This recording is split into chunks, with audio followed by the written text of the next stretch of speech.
mag-usap. Kay customer yun, mag-order. Hindi ko pwede mag-usap. O, same ngayon. O, maintindihan ka ba ng customer?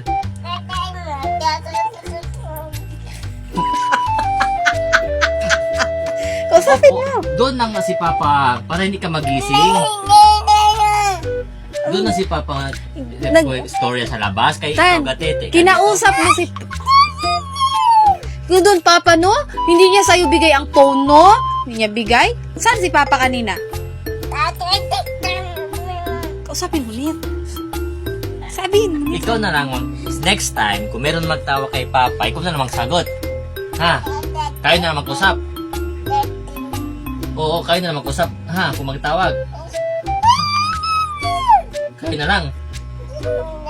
Oo, doon na si Papa mag-usap sa labas. Kaya kung dito, istorbo ka. Istorbo ka kung dito kung mag-usap. Kunin mo ang cellphone.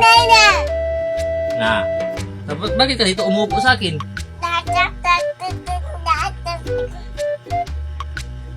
Next time, huwag mo kunin yung cellphone kay Papa habang may kinakausap ako, ha? Na. Ito na naman.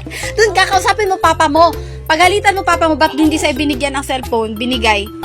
Sabihan mo yan, Papa mo. Sabihin mo, di mo binigyan ang cellphone. Sige, nagkausapin mo. Ha? Tapos na si Papa mag-usap. Ha?